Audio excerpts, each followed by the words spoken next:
Hello and welcome to On Silver Screen, where learning is interesting.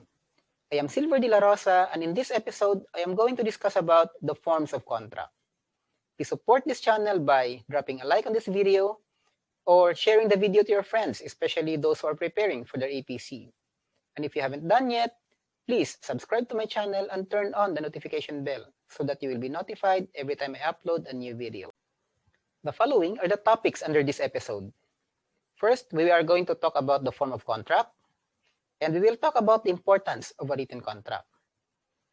We will also discuss the forms of written contract, and under this, we will talk about the disadvantages and advantages of using a bespoke form of contract, as well as the standard form of contract.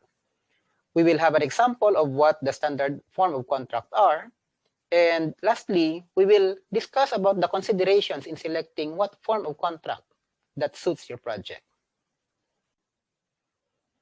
So how does the form of contract is being manifested? The form of contract should be manifested not only by one's intent or will, but by expression of such intent or will. As such, it will have a physical or logical existence, substantial, and can have a legal value. Because if it is only an intent or will, then its existence is only psychological. It is only conceptual, hence it cannot have a legal value. And a contract may be in a form of oral agreement or a written agreement. A construction project is a complex endeavor. Therefore, a written contract is necessary or more appropriate to use. For this reason, we are going to have a focus in written agreement on this discussion. Let us take a look at some of the reasons why a written contract is important.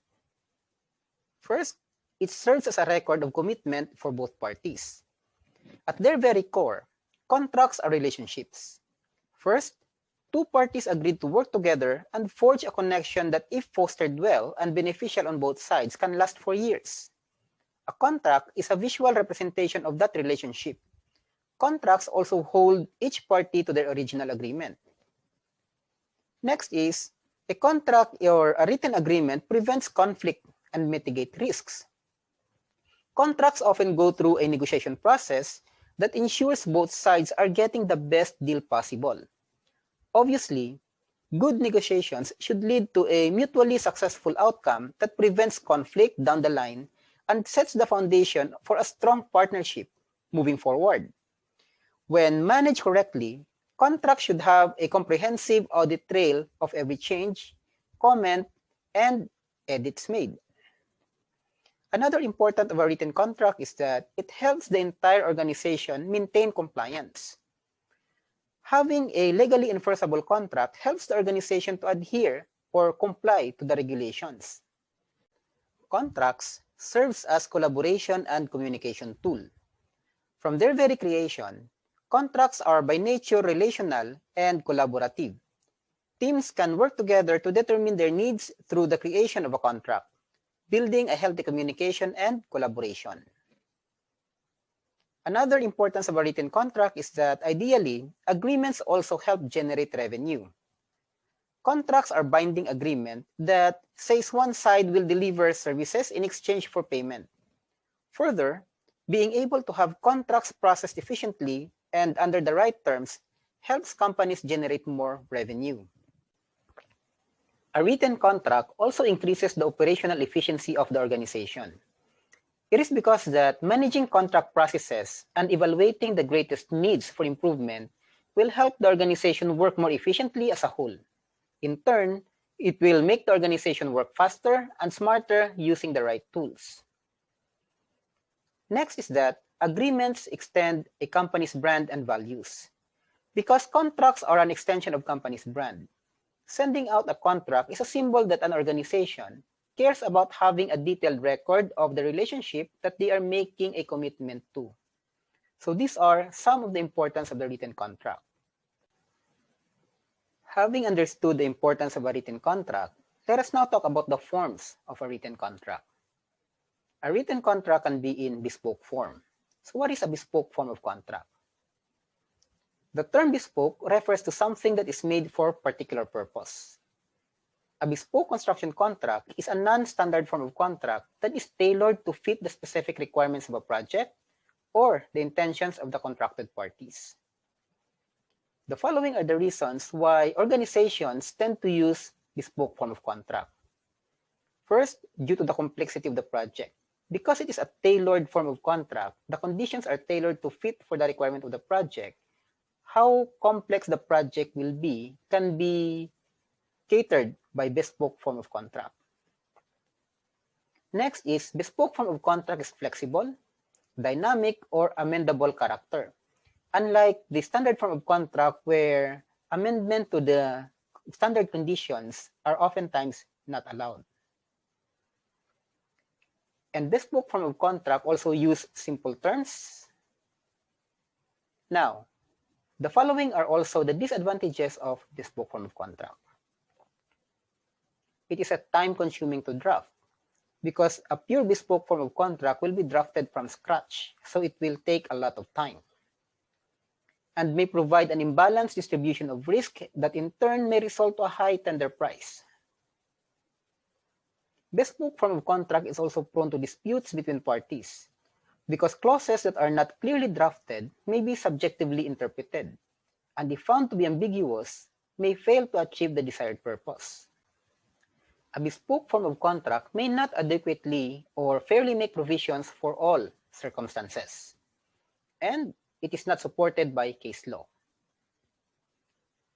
Let us take a look at the other form of contract, which is called standard form of contract. A standardized agreement that provides a legal framework regarding the right, obligation, and duties of contracting parties in relation to construction work that is to be carried out. So, who prepared the conditions of this standard form of contracts? It is predetermined or prepared by authoritative bodies or alliances consisting of professionals, client representatives, advisory councils, government representatives, and others that are involved in construction. And what are the characteristics of this standard form of contract? A standard form of contract is usually prescriptive and provides guidance, conditions, directives, and suggestions on contract administration processes. The purpose of standard form of contract is mainly to specify the chief variables concerning construction processes and activities. So it is prescriptive in nature. Now, what are the advantages if an organization will use standard form of contract? First, it reduces the resources needed to prepare the contract for individual projects. It speeds up the tender process by reducing the time spent for negotiation. It is because that most of the contracting parties are already aware or familiar with the conditions. Therefore, there is a shorter time to negotiate with these conditions. It is reasonable and balanced conditions. And familiarity with the terms of standard contract in the industry results to increase in confidence of its use. There is also consistency in contracts, means less room for deviation from the terms set out in the contract. And it is supported by case laws that can be referred to by parties in case of disagreement over any issues. So these are the advantages that a standard form of contract can provide. Now let us take a look at the disadvantages of using standard form of contracts. It is a boilerplate contract, meaning that it contains standard conditions that may not be applicable to specific project. What is a boilerplate? Boilerplate is a term used to describe the clauses that are included in an agreement to deal with the mechanics of how it works and those legal points that are relevant in most transactions. Such clauses are often thought of as standard and miscellaneous, but this is a very dangerous view to adopt. It is not unusual for a boilerplate clause to be the cause of litigation. Since boilerplate clause will deal with issues such as interpretation, validity, and enforcement of an agreement, it can have significant impact on other clauses in an agreement or on the entire agreement as a whole. It is therefore important that any such impact should be intentional and not just a result of a boilerplate clause being included in an agreement with little thought. So that is the importance of a boilerplate contract, and you have to give a thorough attention to these clauses. Examples of these clauses are the force majeure clause, notices clauses, dispute resolution clauses, and so on. There's a lot of boilerplate clauses in a standard form of contract. Standard form of contract uses technical language. The standard form of contract uses legal jargons or terms that may be interpreted in a different way by a layman, whereas these are difficult to understand by a layman. And there is a formulation bias, because standard form of contract may exhibit favor to one party, especially to the party who prepared these conditions of contract. Now, it is not uncommon to see the standard forms or the standard clauses or the conditions of standard form of contract being amended or superseded in the particular conditions or in the specific conditions. And these are some of the common reasons for the amendments in the standard form of contract. First, the contract does not reflect the real site scenario. Also, the contract does not reflect the particulars of the project. Next reason is that the contract does not reflect the commercial bargaining strength of parties. So that is why they need to make some amendment to make their bargaining strength equal or be reflective of the conditions of the contract. Another reason is that sometimes the bank won't accept an unamended standard form, particularly if the project is financed by a banking institution. Now let's take a look at some examples of standard form of contract. We have the FIDIC conditions of contract, which is the widely used contract in the world. This is the meaning of FIDIC in French, but in English, it is the International Federation of Consulting Engineers. We have also the JCT conditions of contract. JCT stands for Joint Contract Tribunal. There is also the NEC, or the New Engineering Conditions of Contract. Different countries may adopt their own standard form of contract. For example, in Singapore, there is Singapore Institute of Architects Conditions of Contract. This is widely used in private sector, while the government sector has public sector standard conditions of contract. Even in the government, different branches of government may have their own different form of contract. So these are the considerations in selecting which form of contract you're going to use.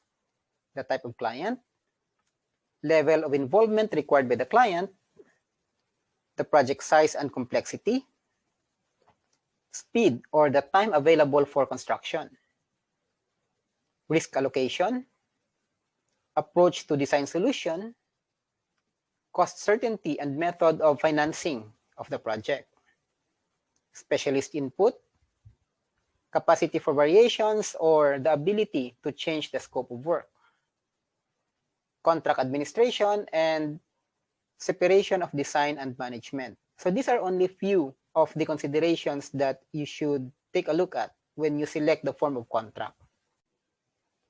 Join me again next time on Silver Screen. Since we have already understood what are the forms of contract, on the next episode, we are going to talk about the conditions of contract. If you like the video, please drop a like on it and share the video to your friends, especially those who are preparing for their APC. And if you haven't done yet, please subscribe to my YouTube channel and turn on the notification bell so that you will be notified every time I upload a new video. Thank you for watching and see you next episode.